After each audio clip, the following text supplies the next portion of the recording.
ಭಾರತದಲ್ಲಿ ಯಾವ ರಾಜ್ಯವು ಮೊದಲ ಬಾರಿಗೆ ಸೌಮ್ಯ ಭಾಷೆಯಲ್ಲಿ ವಿಧಾನಸಭಾ ಕಲಾಪಗಳನ್ನು ಪ್ರಸಾರ ಮಾಡುತ್ತಿದೆ? ಆಯ್ಕೆಗಳನ್ನು ನೋಡೋಣ. ಮಧ್ಯಪ್ರದೇಶ, ಹಿಮಾಚಲ ಪ್ರದೇಶ, ಪಂಜಾಬ್, ಹರಿಯಾಣ. ಮೊದಲಿಗೆ ಲಕ್ಷ್ಮಿ, ಆನಂತರ ಪ್ರೇಮ್ ಕುಮಾರ್. ಮಧ್ಯಪ್ರದೇಶ್ ಆಯ್ಕೆ 1, ಪ್ರೇಮ್ ಕುಮಾರ್. ಹರಿಯಾಣ ಆಯ್ಕೆ 4, ಉತ್ತರವನ್ನು ನೋಡೋಣ. ಆದರೆ ಸರಿಯಾದ ಉತ್ತರ ಪಂಜಾಬ್ ಆಗಿತ್ತು. ಯಾಕಂದರೆ ಕಿವಿ ಕೇಳದೆ ಇರೋವರಿಗೂ ಸಹ ದೇಶದಲ್ಲಿ ಏನಾಗ್ತಾ ಇದೆ ಅಂತ ತಿಳ್ಕೊಳ್ಳೋ ಹಕ್ಕು ಉಂಟು. ಅವರೂ ನಾಗರಿಕರು.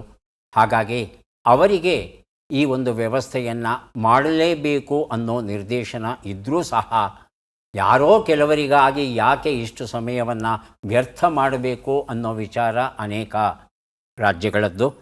ಆದರೆ ಪಂಜಾಬ್ ರಾಜ್ಯ ಮಾತ್ರ ಹೀಗೆ ಮಾಡದೆ ಸೌಮ್ಯ ಭಾಷೆಯಲ್ಲಿ ಕಲಾಪಗಳು ಏನು ನಡೆಯುತ್ತೆ ವಿಧಾನಸಭೆಯಲ್ಲಿ ಅದೆಲ್ಲವನ್ನು ನೇರ ಪ್ರಸಾರ ಮಾಡ್ತಾ ಇದೆಯಂತೆ.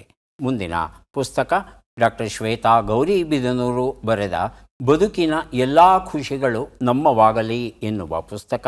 ನಮ್ಮ ಪ್ರಶ್ನೆ: ಬೆಂಗಳೂರು ನಗರ ಪಾಲಿಕೆಯ 22 ಕಿಲೋಮೀಟರ್ ಉದ್ದದ ರಸ್ತೆಯನ್ನು ಯಾವ 2 ಸ್ಥಳಗಳ ನಡುವೆ ನಿರ್ಮಿಸಲಿದೆ? ಆಯ್ಕೆಗಳನ್ನು ನೋಡೋಣ. ವಿಮಾನ ನಿಲ್ದಾಣ ಸಿಲ್ಕ್ ಬೋರ್ಡ್, ವಿಮಾನ ನಿಲ್ದಾಣ ಜಯನಗರ, KR ಪುರ ರಾಜಾಜಿನಗರ. ಮೊದಲಿಗೆ ಬಜರ್ ಒತ್ತಿದ್ದಾರೆ ಪ್ರೇಮ್ ಕುಮಾರ್, ಆನಂತರ ರವಿಶಂಕರ್. ಪ್ರೇಮ್ ಕುಮಾರ್. KR ಪುರ ರಾಜಾಜಿನಗರ. ಆಯ್ಕೆ 3, ರವಿಶಂಕರ್. ವಿಮಾನ ನಿಲ್ದಾಣ ಸಿಲ್ಕ್ ಬೋರ್ಡ್. ಆಯ್ಕೆ 1. ಆಯ್ಕೆ 4 ನೋಡೋಣ. KR ಪುರ ಮತ್ತು ಸಿಲ್ಕ್ ಬೋರ್ಡ್. ಉತ್ತರವನ್ನು ನೋಡೋಣ. ಸರಿಯಾದ ಉತ್ತರ ಕೃಷ್ಣರಾಜಪುರದಿಂದ ಸಿಲ್ಕ್ ಬೋರ್ಡ್ವರೆಗೆ 22 ಕಿಲೋಮೀಟರ್ ಉದ್ದದ ರಸ್ತೆಯನ್ನು ನಿರ್ಮಿಸುವ ಒಂದು ಯೋಜನೆಯನ್ನು ಹಾಕ್ಕೊಂಡಿದೆಯಂತೆ ಬೆಂಗಳೂರು ನಗರ ಪಾಲಿಕೆ. ತೀರಾ ಅಗತ್ಯವಾಗಿ ಬೇಕಾಗಿದೆ ಈ ಒಂದು ಹೊಸ ರಸ್ತೆ.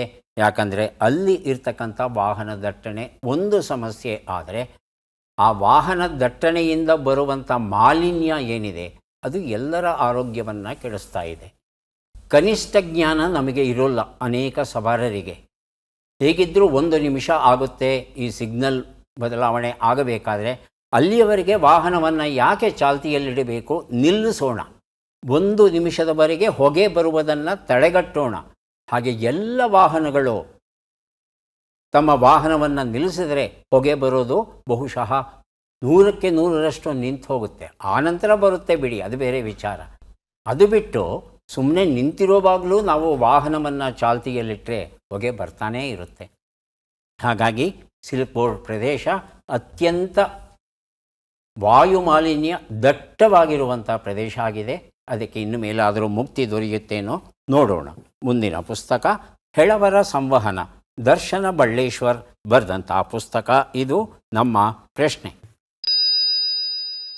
900 ವರ್ಷಗಳ ಹಿಂದಿನ ತುಕ್ಕು ಹಿಡಿಯದ ಕಬ್ಬಿಣದ ಕಂಬ ಮತ್ತು ತೊಲೆಗಳು ಕರ್ನಾಟಕದಲ್ಲಿ ಎಲ್ಲಿವೆ?